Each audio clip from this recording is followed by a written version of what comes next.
The MXR Sugar Drive. So I've had this guy in and around my board and signal chain for about a year now, and it's quickly become one of my favorite pedals. It's an incredible sounding overdrive. It sounds amazing tone stacked, whether you pair it with another overdrive or throw it in front of a distortion. It's really good to dirty up a modulation effect, such as a like chorus or flanger. And of course, like any other overdrive, you can push the front end of your amp with this thing like nobody's business. Now, the MXR Sugar Drive, it's not a clone or a copy of any way, but it's inspired by the Klon circuit. And while it can definitely do sort of the Klon thing, kind of gets you pretty damn close, it's so much more than that. It's really like it's a Klon on steroids. One of the cool features that this guy has, and I'll kind of zoom in there so you can kind of see it, is it actually has a buffer. So on the original Klon circuit, obviously when the distortion wasn't engaged, the buffer would kick in, and that was part of the original Klon circuitry. Well, by default, the MXR Sugar Drive is true bypass. But if you want to kind of dial it back, bring it to that closer kind of remnants of the Klon, you can certainly do that by just flicking this little switch here, and you're good to go. I keep it on true bypass. I think it sounds just awesome with the true bypass. The drive is really, really sensitive.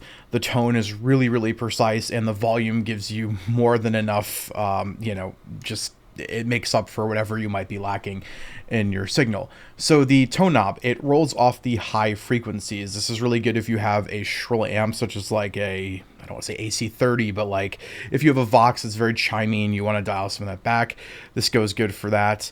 The volume knob obviously affects the volume, and the drive with the overdrive. Now, there is a huge difference between where I have the gain right here to just maxing it out.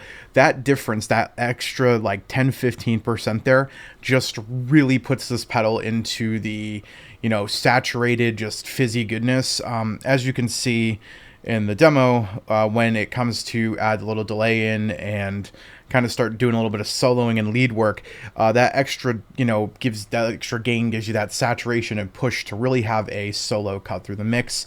So, it's definitely could get dirty, but, for being a transparent pedal, it can also be very transparent. As you saw in the beginning, some of those like octave riffs that were, sloppily played, it kind of gives you that kind of like broken up sort of punk rock feeling, but still maintaining a little bit of the, amp that you're playing it through with the cleanliness and stuff like that. It's got a very nice, I don't want to say diversity, but it got a very nice mix of tonal options. This pedal, and I demoed it with the pop punk thing, just trying to go all hard rocky, is very 1990s, and I love it for that.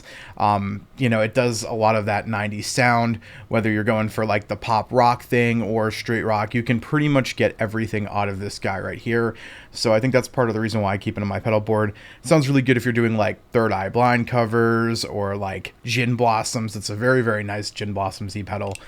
Just very cool 90s bands all right here. But I can also do the Klon thing, and for that reason, I think it's definitely a keeper. Great price. I think it's $119. Could be $129. Let me double check. Yeah, so it's $119, which is a great price for a overdrive as solid as this. I think it's awesome.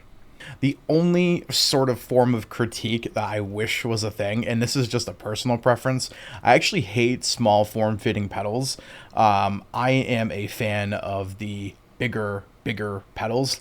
I know like a lot of people like having, you know, room on their pedal board. It's never really been a problem to me. I've always been a fan of the, you know, sort of like mid to size enclosure, and in comparison, you know, obviously there's a good amount of size, but I wish they would make a, you know, a little bit bigger version of this just so I could fit it like symmetrically on my pedal board, so I won't have to like come up with like Tetris-y ways to fit pedals. It's just a personal trait. I think more companies should offer both small and large enclosures, and I've said this time and time again. Has nothing to do with the pedal. Other than that, yeah, just a personal preference. There's nothing I can say bad about it. I think it's a great pedal, and I think for a good sounding overdrive that can put you exactly where you want to be, the MXR Sugar Drive is exactly where you want to be.